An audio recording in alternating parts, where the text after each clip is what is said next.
அருட்பெருஞ்சோதி அருட்பெருஞ்சோதி தனிப்பெரும் கருணை அருட்பெருஞ்சோதி. எல்லா உயிர்களும் இன்புற்று வாழ்க, வள்ளல் மலரடி வாழ்க வாழ்க, கொல்லா விரதம் கோல எல்லாம் ஓங்குக, நல்லோர் நினைத்த நலம் பெறுக, நன்றி நினைத்த எல்லோரும் வாழ்க இசைந்து. உலக மக்களே, அறிவார்ந்த அன்பர்களே, ஆண்மநேய ஒருமைப்பாடுடைய அன்பர்களே, வல்லப்பமான நம்ம கல்லிய திருவருட்பாவில் 3ஆம் திருமுறையில் 6வது பதிகம் இன்ப கிளவி என்ற பதிகத்தில் இருக்கின்ற பாடலுடைய விளக்கங்களை பார்த்து கொண்டிருக்கிறோம். இன்ப கிளவி மொத்தம் 10 பாடல்களை கொண்டது. இதுவரையிலும் 2 பாடலுடைய விளக்கங்களை பார்த்திருக்கிறோம். இன்று 3வது பாடலுடைய விளக்கம்.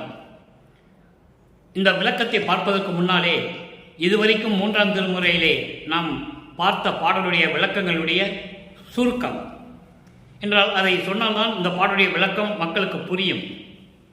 வல்லப்பமானவர்கள் சமயங்களும் மதங்களும் மார்க்கங்களும் சூழ்ந்திருந்த காலகட்டங்களில் ஒரு தாயின் வழியாக இந்த மண்ணுலகை வருவிக்க உற்று, அருட்பெருஞ்சோதி ஆண்டவரால் வருவிக்க உற்று, அதன் பிறகு 9 ஆண்டுகள் வரையிலும் தான் யாரென்ற தெரியாத நிலையில் இருந்த பொழுது 9வது ஆண்டில் அருட்பெருஞ்சோதி ஆண்டவர் வந்து தன் மகனை ஆட்கொண்ட பிறகு மறைப்பை நீக்குகிறார்.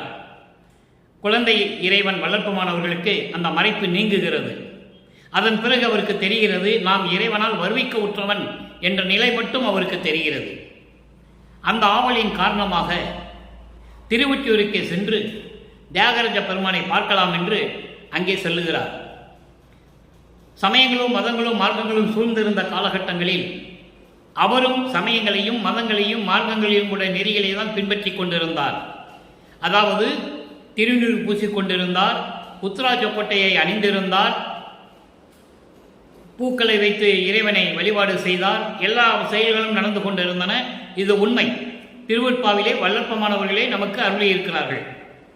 அப்போ இந்த சமயங்களும் மதங்களும் மார்க்கங்களும் வேண்டாம் என்ற நிலையில் அருட்பெருஞ்சோதி ஆண்டவர் வந்து கூறிய பிறகு, சுத்த சன்மார்க்கத்தை பெற்ற பிறகு இறைவன் அருட்பெருஞ்சோதி ஆண்டவர் என்றும் இந்த சமயங்களும் மதங்களும் மார்க்கங்களும் உலக மக்களுக்கு தேவையில்லை, அந்த வழிபாட்டு முறைகள் எல்லாம் தேவையில்லை என்ற நிலையில் இருந்து கொண்டு அருட்பெருஞ்சோதி ஆண்டவரை எப்படி வணங்கி முறையீடு செய்து விண்ணப்பங்கள் செய்து அருளை பெற்றுக்கொண்டார் என்பதையும், இறுதியாக அருட்பெருஞ்சோதி ஆண்டவரே வந்து மகனோட கலந்து தன் மகனை இறைவனாக்கினார் என்பதையும் நாம் பார்க்க போகிறோம். அதுதான் ஒவ்வொரு பாடலின் மூலமாக இறுதி கட்டத்தில் நாம் பார்த்து கொண்டிருக்கிறோம்.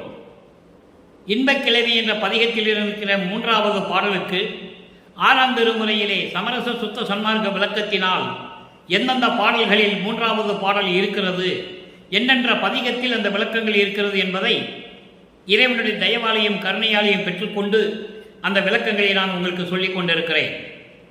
இப்போ இன்பக் கிழவி என்பது இறைவனை பார்த்த பிறகு இதுவரையிலும் இறைவனை அவர் அந்த நிலையில் பார்க்கவில்லை. காரணம், திருவொற்றியூருக்கு செல்லுகிறார், காட்சி கொடுத்து மறைந்து விடுகிறார்.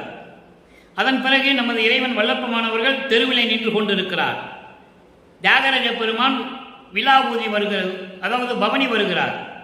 திருவிழா வீதி பவனி வரும்போது இவரை பார்த்தவுடனே திரும்பி பார்க்காமல் ஓடுகிறார் தியாகராஜ பெருமான். இவனிடம் இப்பொழுது சிக்கிக்கொண்டால் இவனுடைய கேள்விகளுக்கு பதில் சொல்ல முடியாது.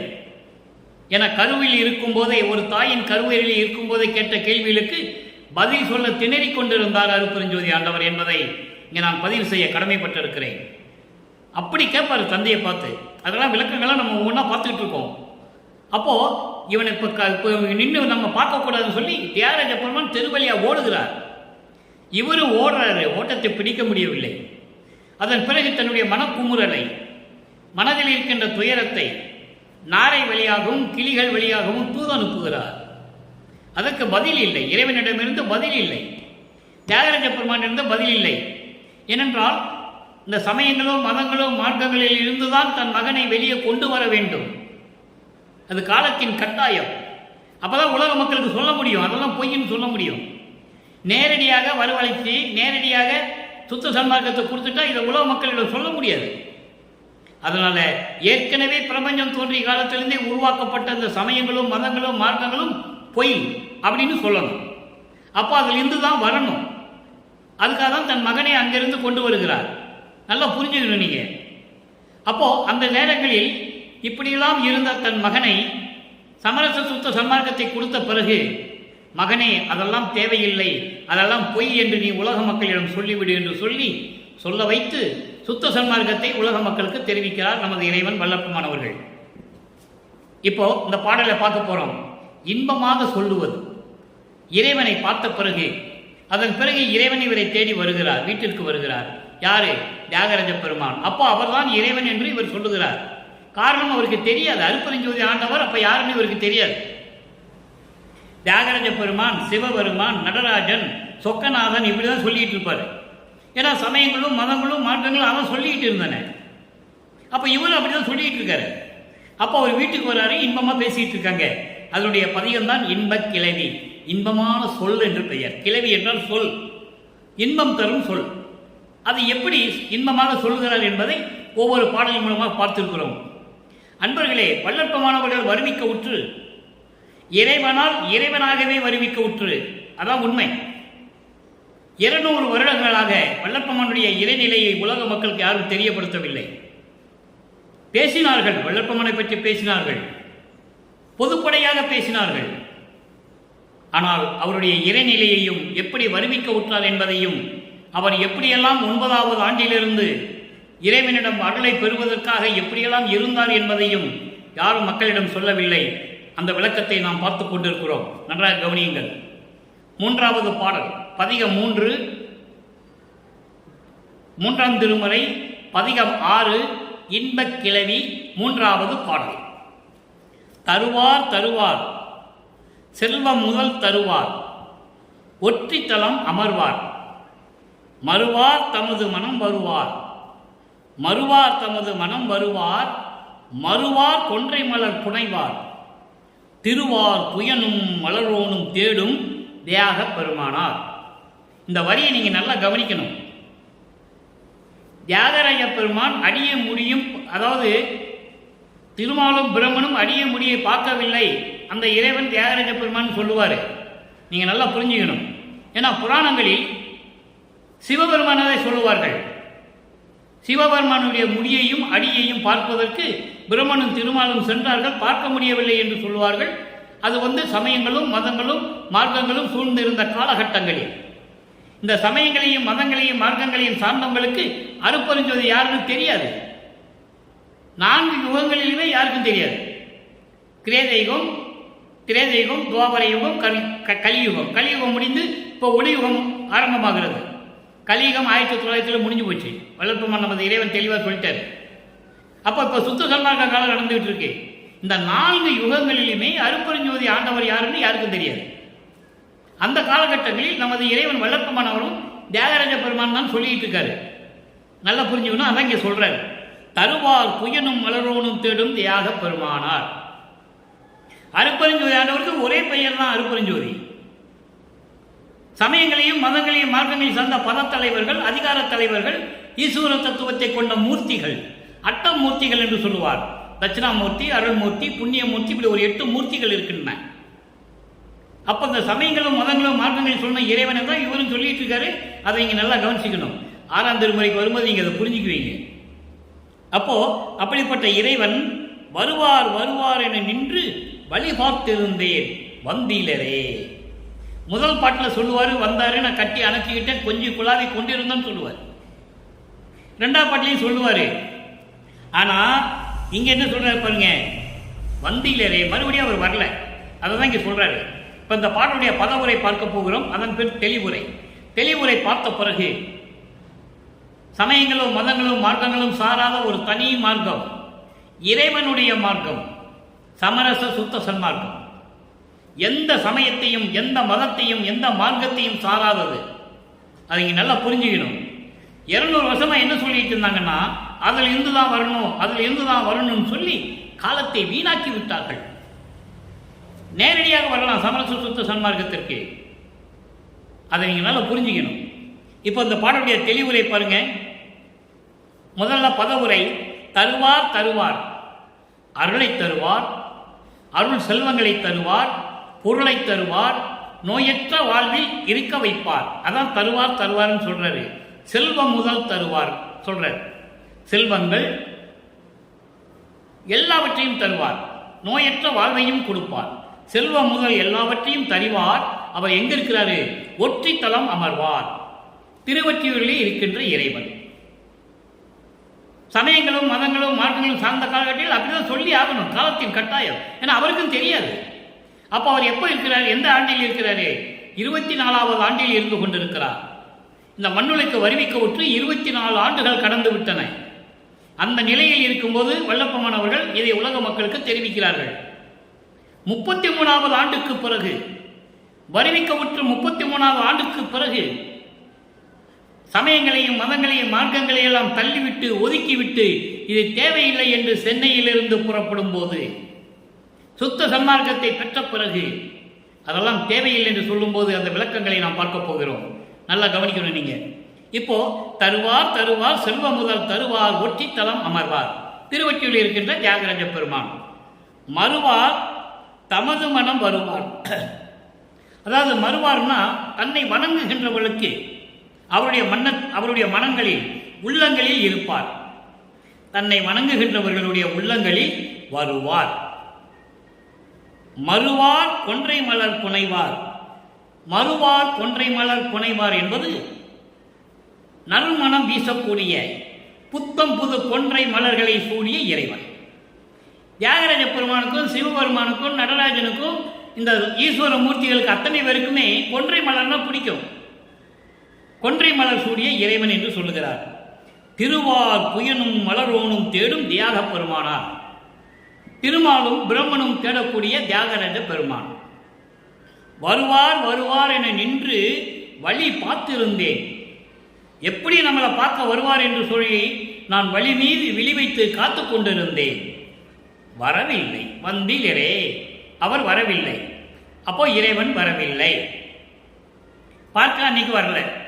தினமும் வந்து கொண்டிருந்தவர் அன்னைக்கு பார்க்க வரல. முதல்ல காட்சி கொடுத்து மறைஞ்சிருவார். அப்புறம் இவர் தெருவில் நிற்கும் போது இவரை பார்த்து திரும்பி பார்க்க ஓடி போயிடுவார் தியாகராஜ பெருமான். இப்படியெல்லாம் இருக்கும்போது நிலைகள் மாறி, ஏன்னா ஆண்டுகள் நெருங்கி கொண்டிருக்கின்றன. 51 ஆண்டுகளுக்குள் தன் மகனுக்கு சுத்த சன்மார்க்கத்தை கொடுத்து முடிசூட்டி 5 தொழில்களையும் கொடுத்து இந்த பிரபஞ்சத்தை இயக்க வைக்கணும். அப்போ சமயங்களிலும் மதங்களிலிருந்து கொண்டு வராது. ஏன்னா அது பொய்ன்னு சொல்லணும். அப்போ அங்கிருந்து தான் வரணும். ஞானசரியில் சொல்லுவார், பொறித்த மதம் சமயம் எல்லாம் பொய்யே என்று சொல்லுவார். நல்லா புரிஞ்சுக்கணும். அதனுடைய விளக்கங்களை நம்ம பார்க்க போகிறோம். இப்போ வருவார் வருவார் என்று நின்று கொண்டிருக்கிறேன், வரவில்லை. பதவுரை முடிஞ்சிச்சு. இந்த பாட்டுடைய தெளிவுரை கோர்வையாக சொல்லுகிறேன். எளிமையான விளக்கம். செல்வங்களை தருவார், நோயற்ற வாழ்வை தருவார், மன நிம்மதியை தருவார், துன்பங்களையும் துயரங்களையும் நீக்குவார். அவர் திருவொற்றியூரில் இருக்கின்ற தியாகராஜ பெருமான். இது எப்போ சொல்றாரு? சமயங்களும் மதங்களும் மார்க்கங்களும் இருக்கும்போது சொல்றாரு. அதுக்கப்புறம் அது இல்லைன்ட்டார். அவங்களாம் இல்லை, அவங்களாம் பத தலைவர்கள், அதிகார தலைவர்கள், ஈஸ்வர தத்துவத்தை கொண்டவர்கள் சொல்லிட்டார். அதனுடைய விளக்கத்தை பின்னால் பார்க்க போகிறோம். அப்போ ஒற்றி என்னும் இடத்தில் அமர்வார். தன்னை அடைந்தவர்களுடைய மனத்தில் வருவார். தன்னை வணங்குகிறவர்களுக்கு, தனக்கு அடைக்கலம் தேடுகின்றவர்களுக்கு அவர் மனதில் இருப்பார். மனமுள்ள கொன்றை மலரை சூடிய இறைவன், பிரமனும் திருமாலும் பார்க்க முடியாத இறைவன். வருவார் வருவார் என காத்திருந்தேன், வழி மீது விழி வைத்து காத்திருந்தேன், வரவில்லை என்று சொல்லி இந்த பாடலை நமக்கு இறுதியாக அருளியிருக்கிறார்கள். நம்மளெல்லாம் படைத்து காத்து கொண்டிருக்கின்ற அருப்பெருஞ்சோதி ஆண்டவராகிய நமது இறைவன் வல்லற்பமான் அவர்கள். இப்போ நிலைகள் மாறுகிறது. ஆண்டுகள் சென்று விட்டன, ஆண்டுகள் கடந்து செல்லுகின்றன. தன் மகனுக்கு சுத்த சன்மார்க்கத்தை கொடுக்கிறார். கொடுத்த உடனே இறைவனிடம் எப்படி முறையீடு செய்கிறார், விண்ணப்பங்கள் வைக்கிறார், எப்படியெல்லாம் அருள் வேண்டும் என்று கேட்கிறார் என்பதை பார்க்க போகிறோம். 3 பதிகத்திலே அதை பார்க்க போகிறோம், 3 பாடல்களில். அதன் பிறகு மகனுடைய விண்ணப்பங்களையும் முறையீடுகளையும் கேட்டுவிட்டு இறைவன் எப்படி அருளை கொடுத்து இறைவனாக்குகிறார் தன் மகனை என்பதை பார்க்க போகிறோம். நல்லா கவனிங்க. 6ஆம் திருமுறை 15வது பதிகம் திருவடி முறையீடு. அங்கே தியாகராஜ பெருமான் என்று சொல்லுவார், திருவொற்றியூரில் இருக்கின்ற இறைவன் சொல்லுவார். சமயங்களும் மதங்களும் மார்க்கங்களும் நீக்கிவிட்ட பிறகு, சுத்த சன்மார்க்கத்தை பெற்ற பிறகு திருவடி முறையீடிலே அவர் எப்படி விண்ணப்பம் வைக்கிறார். முறையீடு என்பது விண்ணப்பம், திருவடிகளுக்கு முறையீடு வைக்கிறார். 3வது பாடல். இன்பக் கிளைவிலை பார்த்த 3வது பாடலுக்கு 3ஆம் திருமுறையில் இருக்கின்ற 3வது பாடலுக்கு 6ஆம் திருமுறையிலே 3வது பாடல். தந்தை நீ அல்லையோ, அங்கே இறைவன் தான் சொல்லுவார். இங்கே அருட்பெருஞ்சோதியை தந்தை என்று சொல்லுவார். நல்லா கவனிக்கணும். தந்தை நீ அல்லையோ, தனையன் நான் அல்லனோ. தனையன் என்பது மகன். நீ தந்தை அல்லவா, நான் உனது மகன் அல்லவா. தமியனேன் தளர்ந்து உள்ளம் கலங்கி, தனியனேன் உள்ளம் தளர்ந்து கலங்கி. தனியனேன் என்பது தனித்து விடப்பட்டவன். உன்னை நம்பி விண்ணுலகத்திலே நமக்குள் உரையாடி நடந்து கொண்டிருக்கும் பொழுது உன்னை நம்பி ஒரு தாயின் வழியாக இந்த மண்ணுலைக்கு வருவிக்கூட்ட பிறகு நான் தனித்து விடப்பட்டவனாக இருந்தேன், தனிப்பட்டவனாக இருந்தேன். அப்போ அந்த மாதிரி தளர்ந்திருக்கும் போது என் உள்ளம் கலங்கியது எப்படி தெரியுமா? எந்தையே, எனது தந்தையே, என் உள்ளம் எப்படி கலங்கி இருந்தது தெரியுமா? குருவே, இறைவனே, இது முறையா? இது தந்தைக்கு அழகா? ஒரு மகனுக்கு செய்ய வேண்டிய கடமை இதுதானா? இது அழகா, முறையா என்று நின்று ஓடிடுகின்றேன். ஓடிடுகின்றேன் என்றால் கத்திக் கொண்டிருக்கிறேன், கூவிக்கொண்டிருக்கிறேன், புலம்பிக் கொண்டிருக்கிறேன். உன் காதுக்கு இது கேட்கவில்லையா? சிந்தையே அறியார் போன்று இருந்தனையே, இது உள்ளத்திலே தெரியாத போல, உன் மனத்தில் இல்லாத போல நீ நினைத்துக் கொண்டு இருந்தாய் என்றால் நான் கத்திக் கொண்டிருக்கிறேன், கூவிக்கொண்டிருக்கிறேன். தனிக்க விடப்பட்டவனால், உன்னால் தனிக்க விடப்பட்டவன், தனிமையாக நின்று கொண்டிருக்கிறேன். இதெல்லாம் நான் சொல்லுவது உன் காதில் விழவில்லையா? உள்ளத்திலே ஏற்றுக்கொள்ளாமல் இருப்பது போல, தெரியாத போல நீ இருந்தாய் என்றால் இந்த மகன் என் செய்வேன், சிறியேன் என் செய்வேன் என்று சொல்லுவார். சிறியன் என்பது மகன். உன் மகன் நான் என்ன செய்வேன்? ஐயோ, சந்தையே புகுந்த நாயினில் கடையேன். சந்தையில் நாய் ஓடினா எப்படி இருக்கும்? அந்த மாதிரி நான் ஓடிக்கொண்டிருக்கிறேன். நாயை விட கேவலமாக தெரிந்து கொண்டிருக்கிறேன் உன்னை பார்ப்பதற்கு. நீ வாட்டுக்கு ஒரு தாய் வழியாக கொண்டு வந்து விட்டுட்டு போயிட்ட. மதங்களையும் சமங்களையும் மார்களையும் சார்ந்து எப்படியெல்லாம் நான் கஷ்டப்பட்டேன், துன்பப்பட்டேன். இப்ப நீ சுத்த சன்மார்க்கத்தை கொடுத்து அது பொய்ன்னு சொல்லிட்ட. நானும் உலக மக்களுக்கு சொல்லிட்டேன். இப்ப நீ ஒன்றும் தெரியாத மாதிரி இருந்தா நான் என்ன பண்றது? நீ எனக்கு தந்தை அல்லவா, நான் உனது மகன் அல்லவா? இது முறையா? இது தகுமா என்று சொல்லி தந்தையிடம் கேட்கிறார். நாயினில் கடையேன் தளர்ச்சியை தவிப்பார் யாரே, தவிர்ப்பார் யாரே. என்னுடைய தளர்ச்சியை, மன உளைச்சலை, என் துன்பத்தை, துயரத்தை யாரு நீக்குவார்கள்? நீயே நீக்காவிட்டால், தந்தையே மகனுடைய எல்லாவற்றையும், தளர்ச்சியையும் துன்பங்களையும் நீக்காவிட்டால் பிற யாரு நீக்குவார்கள் என்று சொல்லி இந்த பாடலை நமக்கு அருளியிருக்கிறார்கள் நமது இறைவன் வல்லப்பெருமானவர்கள். அடுத்த நிலைக்கு ஒரு விளக்கம். 21 சுத்த சன்மார்க்க வேண்டுகோள். தலைப்பே பாருங்க, சுத்த சன்மார்க்க வேண்டுகோள். 3வது பாடல். 3ஆம் திருமுறையிலே 6வது பதிகத்திலே இன்பக் கிளவியில் இருக்கின்ற 3வது பாடலுக்கு சுத்த சன்மார்க்க வேண்டுகோளிலே 3வது பாடலில் என்ன விளக்கம் பாருங்க. அங்கு திருவற்றில் இருக்கின்ற இறைவன் தியாகராஜ பெருமான் என்னென்னமோ சொல்லுவார். 3ஆம் திருமுறையில் பார்த்தீங்கன்னா நிறைய பேர்ல சொல்லுவார். சுடுகாட்டில் படுத்து இருந்தவன், கஞ்சிக்கு இல்லாமல் இருந்தவன், துணி இல்லாமல் கந்த துணியை கட்டிக்கிட்டு இருந்தவன், என்னென்னமோலாம் சொல்லுவார். சொல்லிதான் ஆகணும். ஏன்னா சமயங்களோ மதங்களோ மார்க்கங்களோ அப்படிதானே சொல்லுச்சு. இப்போ சுத்த சன்மார்க்கத்தை பெற்ற பிறகு சொல்றார் பாருங்க. அண்ணா, நான் வேண்டுதல் கேட்டு அருள் புரிதல் வேண்டும். அண்ணா என்றால் அண்ணலே என்ற அர்த்தம். அண்ணா உடனே அண்ணன் தம்பின்னு சொல்லிடக்கூடாது. அண்ணலே, அண்ணலே என்றால் இறைவனே, இறைவனே என்றால் அருட்பெருஞ்சோதியே, அருட்பெருஞ்சோதியை நான் வேண்டுதல் கேட்டு அருள் புரிதல் வேண்டும். அழியாத தான் வடிவம் யான் அடைதல் வேண்டும். அழியாத வடிவம், முத்தேகத்தை கொண்டு சுத்த தேகம், புரண தேகம், ஞான தேகம், 3 தேகங்களையும் கொண்டு மரணமில்லா பெருவாழ்வில் நான் இருக்க வேண்டும். மரணமில்லா பெருவாழ்வை நான் அடைய வேண்டும். வேண்டுகோள் எப்படி வைக்கிறார் பாருங்க. இது அவருக்காக வைக்கவில்லை, அவர் ஏற்கனவே இருந்து கொண்டிருப்பவர். உலக மக்களுக்காக சொல்லுகிறார். நம்ம அருட்பெருஞ்சோதி ஆண்டவர்கிட்ட கேட்கணும். அதுக்கு தான் அவர் சொல்றார். அதுக்கு தான் அவர் வேண்டுகோள் வைக்கிறார். நமக்காக, உலக மக்களுக்காக. கண்ணார நினையெங்கும் கண்டு உவத்தல் வேண்டும். கண்ணார நினை கண்டு உவத்தல் வேண்டும். கண்ணாலை என்பது கண்குளிர, கண்கொள்ளா காட்சி என்று சொல்வார்கள். அப்படி கண்கொள்ளா காட்சி கொண்டு உன்னை பார்த்து இந்த பிரபஞ்சத்தில் எங்க பார்த்தாலும் நான் பார்த்து கொண்டு மகிழ்வோடு இருக்க வேண்டும். உவத்தல் வேண்டும். உவத்தல் வேண்டும் என்றால் மகிழ்வோடு இருக்க வேண்டும். இந்த பிரபஞ்சத்தை எங்க பார்த்தாலும் சரி, நீ தான் இருக்கணும், என் கண்ணுக்கு தெரியணும். கண்குளிர பார்க்க வேண்டும். காணாத காட்சியெல்லாம் கண்டுகொள்ளல் வேண்டும். காணாத காட்சியெல்லாம் என்பது யாரும் காண முடியாத காட்சி. யாரு? பிரம்மன், திருமால், ருத்திரன், மகேஸ்வரன், சதாசிவம் போன்ற பல தலைவர்கள், முருகன், விநாயகர் போன்ற தத்துவத்தினுடைய தலைவர்கள், மண்டலாதிபதிகள், சூரியன், சந்திரன், அக்னி போன்ற மண்டலாதிபதிகள், பின்னோர் வேந்தன் இந்திரன், இவர்களெல்லாம் காண முடியாத காட்சியெல்லாம் நான் காண வேண்டும். அதுக்கு தான் அது அர்த்தம். காணாத காட்சியெல்லாம் நான் கண்டுகொள்ள வேண்டும். இந்த பிரபஞ்சத்தில் யாரும் பார்க்க முடியாத காட்சிகளை எல்லாம், உன்னுடைய காட்சிகளையும் உன்னுடைய திருவிளையாடல்களையும் நான் கண்டு மகிழ வேண்டும். பன்னார நின்றனையே பாடி உரல் வேண்டும். இசையோடு பாடுகின்ற பாடல் உன்னையே நான் பாடி இருக்க வேண்டும். இசையோடு, அதாவது அதை என்ன சொல்லுவார்னா தேவ கீதம் என்று சொல்லுவார். தேவ கீதம் என்று ஒரு கீதம் உண்டு. அதை இறைவனை பற்றி பாடும்போது அந்த கீதம் ஒலிக்கும். அப்படி அந்த தேவ கீத இசையோடு நான் உன்னை பாடி உன்னோடு சேர்ந்து இருக்க வேண்டும். அதோடு மட்டுமல்ல, பரமானந்த பெரும் கூத்தாடி இடல் வேண்டும். கூத்தாடி இடல் வேண்டும். பரமானந்த பெரும் கூத்தாடி பேரின்பமாக மகிழ்ந்து கொண்டு உன்னுடைய நடனத்தை, நீ நடனமாடுகின்ற அந்த நடனத்தை, அருள் நடனத்தை நான் பார்க்க வேண்டும். அதோடு மட்டுமல்ல, உன்னாடி உயிர்கள் உறும் துயர் தவித்தல் வேண்டும். உன்னாடி என்பது உள் பிளஸ் நாடி.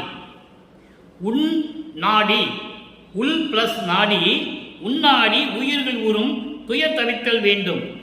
உள் நாடி என்பது உள்ளபூர்வமாக, உள் என்பது உள்ளம், நாடி என்பது மனப்பூர்வமாக, உள்ளபூர்வமாக பரிபூரணமாக உயிர்கள் பெறுகின்ற, உயிர்களுடைய அனுபவிக்கக்கூடிய அந்த துயர்களை எல்லாம் நீக்க வேண்டும்.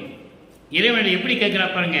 பிரபஞ்சத்தில் எந்த முனிவனும் ரிஷியும் தவம் இருந்து இறைவனிடம் கேட்டதே இல்லை. தனக்காக கேட்டிருக்கிறார்கள்.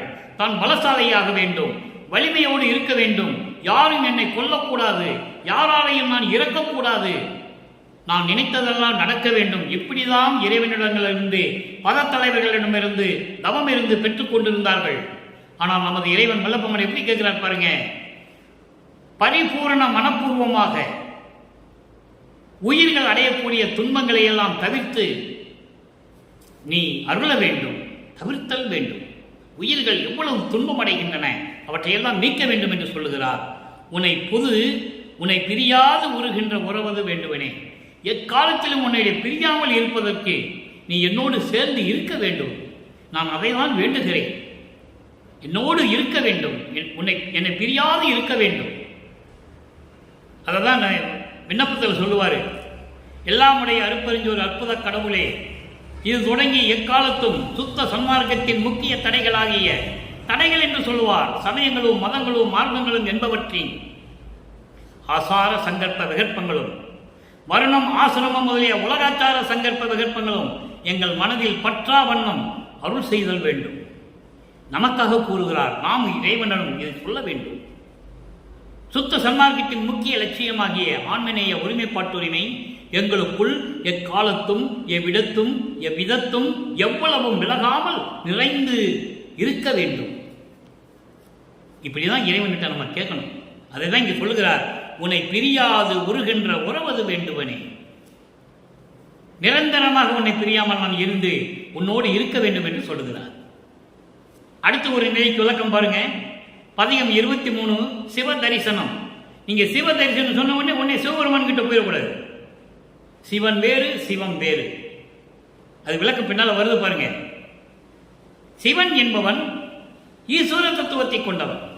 விந்து, நாதம், சதாக்கியம், சுத்த வித்தை, ஈஸ்வரம்.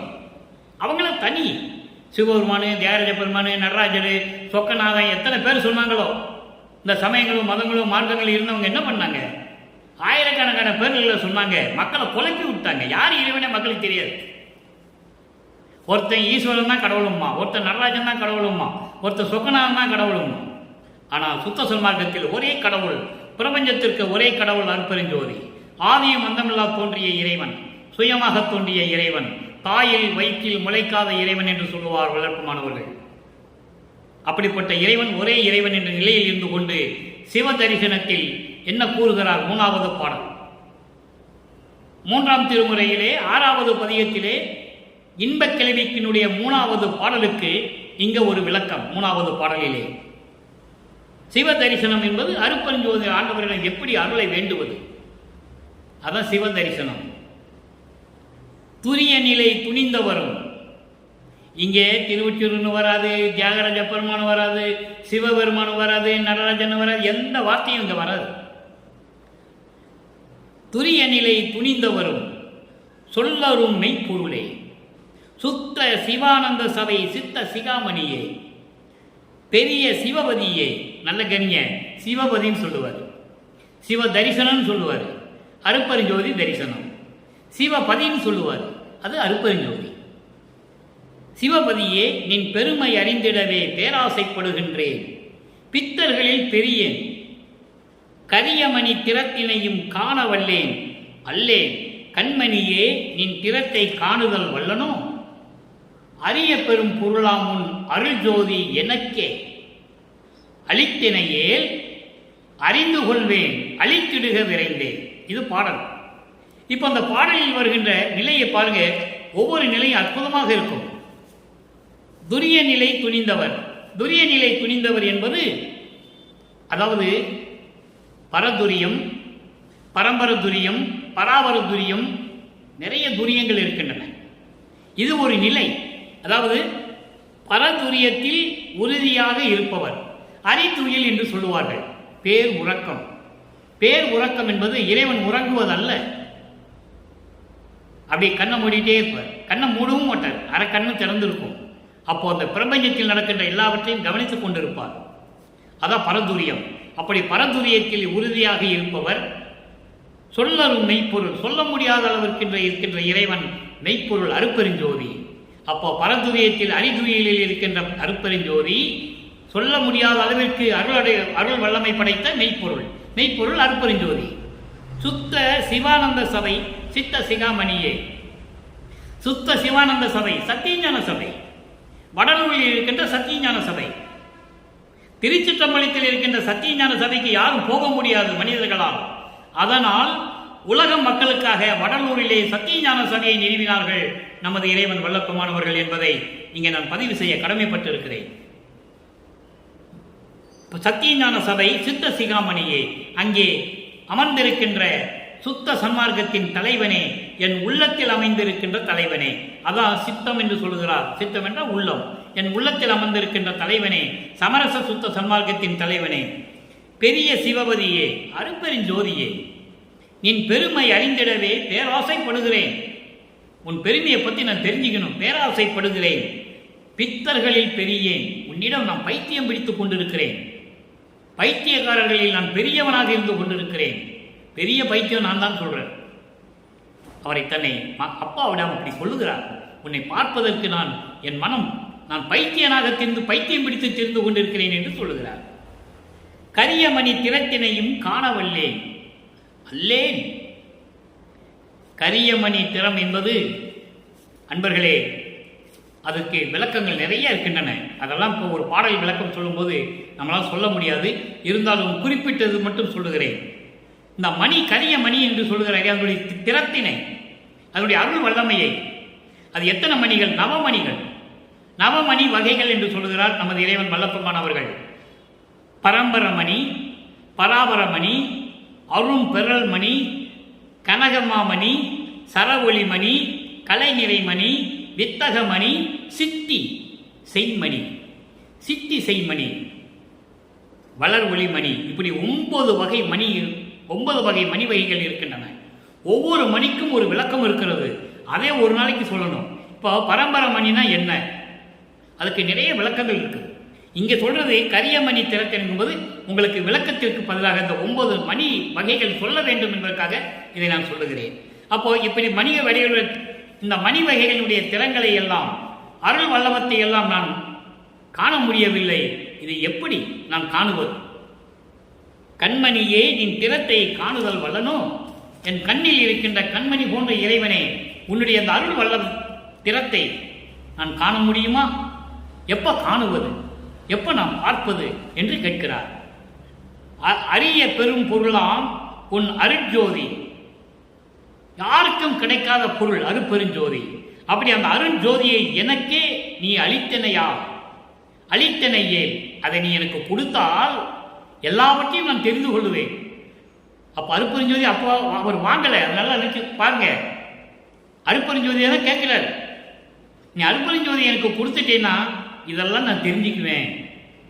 உன்னை பார்க்கறதுக்கு நான் பேராசைப்படுகிறேன், உன் அருள் வல்லவத்தை பார்ப்பதற்கே பேராசைப்படுகிறேன், பைத்தியம் பிடித்து கொண்டு திரிந்து கொண்டு இருக்கிறேன். இந்த மணி வகைகளெல்லாம் நான் தெரியணும். 9 மணி வகை இருக்கு. பராபர மணி முதல் வளர் ஒளி மணி வரைக்கும் 9 மணி வகைகள் இருக்கின்றன. அதை நான் தெரிந்து கொள்ள வேண்டும். எல்லாம் பார்க்கறதுக்கு எனக்கு சந்தர்ப்பம் கிடைக்குமா? அதுக்கு ஒரே வழி, உன்னுடைய அருட்பெருஞ்சோதியை கொடுத்துட்டேன்னு வச்சுக்கோ, எல்லாத்தையும் நான் தெரிஞ்சுக்குவேன். எனக்கே அளித்தினையானில் அறிந்து கொள்வேன், அழித்திடுக விரைந்தே, எனக்கு சீக்கிரம் கொடுன்னு கேட்கிறார். அடுத்த ஒரு விளக்கம் அருள் விளக்க மாலை. அருளை பெற்றுக்கொண்டது. அருளை பெற்றுக்கொண்ட பிறகு அதனுடைய விளக்கம் 63வது பாடல். அங்கே இருக்கின்ற 3வது பாடலுக்கு இங்கு 63வது பாடலிலே சுத்த சன்மார்க்கத்தை பெற்ற பிறகு இறைவன் எப்படி அருளை பெற்றுக் கொண்டார் நல்லா கவனிக்கணும். நீங்க விழுக்குலத்தார் அருவருக்கும் புழுக்குலத்தில் கடையே தன்னை தாழ்த்திக் கொள்ளுகிறார். மெய் உரையேன் பொய்யுரையை வியந்து மகிழ்ந்து அருளி முழுக்குலத்தோர் முடிசூட்டி ஐந்தொழில் செய்யனவே மொழிந்து அருளி என்னை ஆண்ட முதல் தனி பேரொழியே. முதல் தனி பேரொழி எலிக்குலத்தோர் புரிந்த மனு கழுகுலத்தார் தமக்கே எட்டாத நிலையே இறைவனை கொள்ளுகிறார். நான் எட்டிய பொன்மலையே, நான் எட்டிய பொன்மலையே. நல்லா கவனிக்கணும். நீங்க வல்லப்பமானே சாதாரண மனுஷனாகவே பேசிக் கொண்டிருக்கிறார்கள். 200 வருட காலமாக வந்தாரு, போனாரு, ரூமுக்குள்ள போனாரு, மறைஞ்சிட்டாரு, அதோட முடிச்சுக்கிட்டாங்க. அதல்ல, அவர் ஏன் மறையணும்? அவர் இறைவன். அருட்பெருஞ்சோதி ஆண்டவரும் அவருடைய மகனும் திருவிளையாடல் நடந்து கொண்டிருக்கிறார்கள். ஏனென்றால் சுத்த சன்மார்க்கத்தை மக்களிடம் சொல்ல வேண்டும். ஒரே நோக்கம்தான். உலக மக்களை எல்லாம் ஒரே மார்க்கத்தில் இருக்க செய்ய வேண்டும். உலக மக்கள் எல்லாம் ஒரே இறைவனை வணங்க வேண்டும். அதில் சாதியும் மதமும் சமயமும் மார்க்கமும் இருக்கக்கூடாது. அதான் கான்செப்ட், அதான் நோக்கம். அதுக்காக தான் அவங்க வந்துட்டு இருக்காங்க. மண்ணுலகத்துக்கு வந்து திருவிளையாடல் பண்ணிட்டு இருக்காங்க. அதை தான் இந்த பாட்டில் சொல்றாரு. நான் எட்டிய பொன்மலையே மனுக்குலத்தார் போற்ற மணிமண்டில் நடம்புரியும் மாநடத்து என் அரசே. மாநடம் நடத்திய நடனத்தையே மாநடனம் என்று சொல்லுகிறார். என் மாலை அணிந்தருளே. இது பாடல் விளக்கம் பாருங்க. விழுக்குலத்தார் அருவருக்கும், விழுக்குலத்தார் அருவருக்கும் புழுக்குலத்தில் கடையேன் நான். சமரச சுத்த சன்மார்க்கத்தை சேர்ந்த சாதுக்கள், அதான் விழுக்குலத்தார் என்று சொல்லுகிறார். அதாவது சீரடியார் என்று சொல்லுவார். சீர் அடியார் என்றால் இறைவனை போற்றி வணங்கி இறைவனுடைய அருளை பெற்றவர்கள். அவர்கள் அருவருக்கும்படி நான் புழுக்குலத்தில் கடையேன். புழுக்குலம் என்பது இழிவான நிலையில், இழிவான நிலை என்று பொருள். இழிவான நிலையிலும் கூட நான் இறுதியாக இருக்கின்றவன். அப்போ நான் சமயங்களையும் மதங்களையும் மார்க்கங்களையும் சார்ந்து இருந்த போது இந்த சீரடியார்கள் என்னை அருவருக்கும் வகையில் பார்த்து கொண்டிருந்தார்கள். என்ன இவன் இப்படி இருந்து கொண்டிருக்கிறான் என்று சொல்லி அந்த நிலையில் என்னை பார்த்து கொண்டிருந்தார்கள். அதாவது மெய் உரையேன்.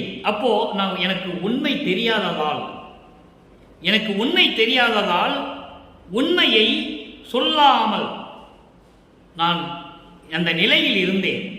அப்போ எனக்கு வியந்து மகிழ்ந்து அருளி அந்த காலகட்டங்களில் சமயங்களையும் மதங்களையும் மார்க்கங்களையும் இருந்த காலகட்டங்களில் நான் இருந்த அந்த நிலையெல்லாம் மாற்றி எனக்கு அருளி மகிழ்ந்து அருளி முழு குலத்தோர் முடிசூட்டி ஐந்தொழில் செய்யனவே மொழிந்து அருளி என்னை ஆண்ட முதல் தனி பேரொழியே. நான் இப்படியெல்லாம் இருந்து கொண்டிருந்தேன். எல்லாரும் என்னை அருவருப்பாக பார்த்தார்கள். ஏன் இவன் இப்படியெல்லாம் இருந்து கொண்டிருக்கிறான் என்று. காரணம், எனக்கு உண்மை தெரியாது. உண்மையை யாரும் சொல்லவில்லை, நீயும் சொல்லவில்லை, நீயும் சொல்லவில்லை. அதன் பிறகு வியந்து மகிழ்ந்து எனக்கு அருளி என்னை ஏற்றுக்கொண்டு சமயங்களிலும் மதங்களிலும் மார்க்கங்களிலிருந்து என்னை நீக்கி வெளியே கொண்டு வந்து சமரச சுத்த சன்மார்க்கத்தை கொடுத்து முழு குலத்தோர் முடிசூட்டி விண்ணுலகமும் மண்ணுலகம் வியக்கும்படி அருளாளர்கள் எல்லாம் இருந்து, யாரு? பிரமன், திருமால், ருத்திரன், மகேஸ்வரன், சதாசிவம் போன்றவர்கள் எல்லாம் வந்து சூழ்ந்து கொண்டு இருக்கும்போது எனக்கு முடிசூட்டி, இவன் தான் என் மகன், இந்த அரசாட்சியை இவனுக்கு தான் கொடுக்கப் போகிறேன் என்று எனக்கு முடிசூட்டி, அவர்களுக்கு முன்னால் எனக்கு முடிசூட்டி ஐந்தொழிலும் செய்வாயாக மகனே என்று எனக்கு மொழிந்து சொல்லி அருளி என்னை ஆண்ட முதல் தனிப்பேரொழியே, முதலாக பிரபஞ்சத்தில் முதலாக தோன்றிய தனி பேரொழியே, அருட்பெருஞ்சோதியே. எவ்வளவு அற்புதமா சொல்றாங்க, நீங்க பார்க்கணும். மக்களுடைய விளக்கம் யாரும் சொல்லலையே, சொன்னாங்கன்னா மக்களுக்கு தெரியும். எப்படி சொல்றாரு பாருங்க. விண்ணுலகமும் மண்ணுலகம் வியக்கும்படி, விண்ணுலகத்திலும் மண்ணுலகத்திலும் அருளாளர்கள் எல்லாம் ஒன்று கூடியிருக்கும் போது அவர்களையெல்லாம் வரவழைத்து அவர்களுக்கு முன்னாலே இவன் என் மகன் என்று எனக்கு முடிசூட்டி, இவன் தான் இந்த பிரபஞ்சத்தை இயக்கப் போகிறான் என்று முடிசூட்டி மொழிந்து சொல்லி அருளி என்னை ஆண்ட ஆதியும் அந்தமெல்லாம் தோன்றிய அருட்பெருஞ்சோதியே. அதோடு மட்டுமல்ல, எழுக்குலத்தில் புரிந்த மனக்கழுக்குலத்தார் தமக்கே எட்டாத நிலையே. எழுக்குலத்தில் புரிந்த மன கழுக்குலத்தார் தமக்கே. இதுக்கு ஒரே பதில் தான், எளிமையான பதில். கொலையும் புலையும் செய்யும் கூட்டம் இருக்கிறதே, கொலை செய்து உயிர்களை கொலை செய்து அந்த உயிருடைய பிண்டங்களை அந்த பிணத்தை சாப்பிடுகின்ற இருக்காங்க பாருங்க, அவங்க தான் புழுக்குலத்தில் புரிந்த மன கழுக்குலத்தார் என்று சொல்லுகிறார். கொலையும் புலையும் உண்ணுகின்றவர்களுடைய கூட்டத்திலே இருந்து கொண்டு இருப்பவர்களுக்கு எட்டாத நிலை. அப்போ என்ன சொல்றாரு? சமயங்களையும் மதங்களையும் மார்க்கங்களையும் சாராத மட்டுமல்லாமல் கொலையும் புலையும் தவிர்த்திருக்க வேண்டும். அவர்களுக்கு தான் இறைவன் எட்டிய நிலையில் இருப்பான். அதான் எட்டாத நிலையே. அவங்களுக்கெல்லாம் இறைவன் கிடைக்க மாட்டார். கொலையும் புலையும் தவிர்க்காதவர்களுக்கு இறைவன் இல்லை, இறைவன் அருள் இல்லை, இறைவனுடைய செல்வங்கள் கிடைக்காது. தெளிவா சொல்ற. கொலையும் புலையும் செய்யும் கூட்டம் இருக்குதே, அந்த கூட்டத்தினருக்கு எட்டாத நிலை, அவங்களுக்கு அடைய முடியாத நிலையில் இருக்கின்ற இறைவனே, நான் எட்டிய மலையே, பொன்மலையே, நான் உன்னை பிடித்து விட்டேன், நான் உன்னுடன் இணைந்து விட்டேன், இறை அருளை பெற்று விட்டேன். மனுக்குலத்தால்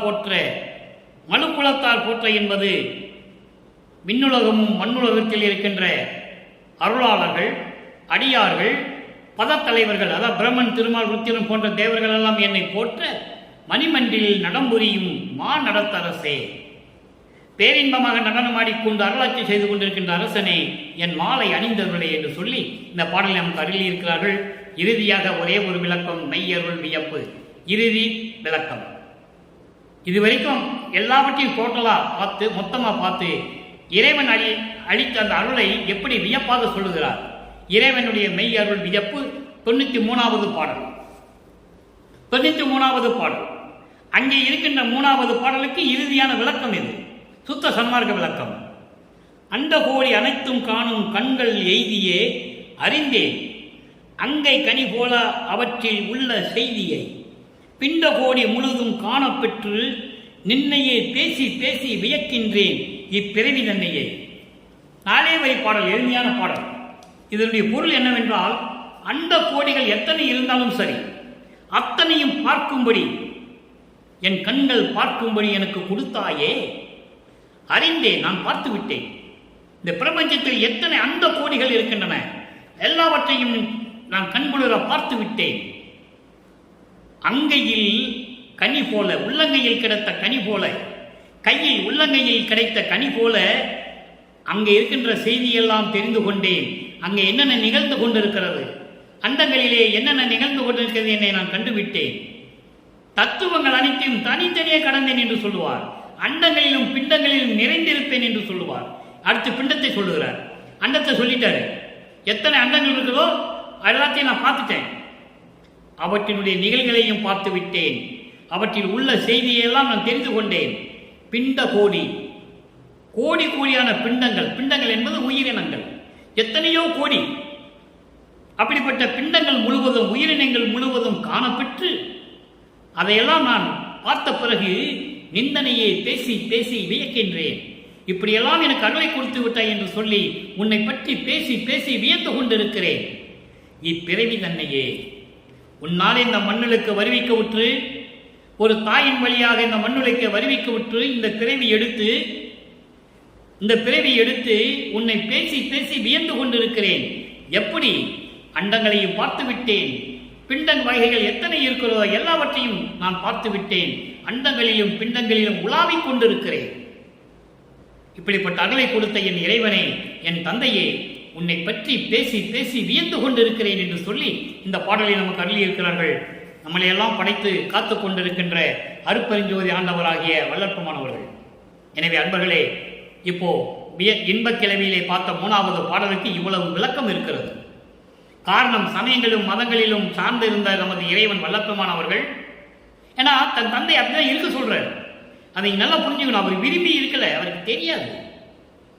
அப்ப அதெல்லாம் பொய்ன்னு சொல்லணும். பொய்ன்னு சொல்றதுக்காக தான் அங்கிருந்து வர. சுத்த சன்மார்க்கத்தை பெற்ற பிறகு இறைவனிடம் எப்படி அருளை பெற்றுக்கொண்டு இணைந்து கொண்டார், எப்படி ஆண்டவரானார் என்பதை பார்த்து விட்டோம். இப்போ இந்த பிரபஞ்சத்தை இயக்குவது நமது இறைவன் வல்லற்பமானவர்கள். அருட்பெருஞ்சோதி வல்லற்பமான ஒன்று. ஏன்னா அருட்பெருஞ்சோதி இவரோட இணைஞ்சு விட்டார். அப்போ ஒன்று தானே, அதனால ஒரே இறைவன் சொன்னார். நீங்கள் அந்த கான்செப்டை புரிஞ்சுக்கணும், அந்த நோக்கத்தை புரிஞ்சுக்கணும். வல்லற்பமானவர்கள் இயற்கை உண்மை விளக்க கடவுள் தான், அருட்பெருஞ்சோதி ஆண்டவர் தான் உண்மையான கடவுள் என்று உலக மக்கள் தெரியாமல் திணறிக் கொண்டிருக்கிறார்கள் என்று சொல்லுவார். உபதேசத்தில் சொல்லுவார், பேருபதேசத்தில் சொல்லுவார். அப்ப இந்த பேருபதேசத்தில் சொன்னுடைய அர்த்தம் என்ன? நானே இறைவனும் ஒன்றாயிட்டோம், நீ அருட்பெருஞ்சோதி சொல்ல போதும், முடிஞ்சு போச்சு அவர்கள்.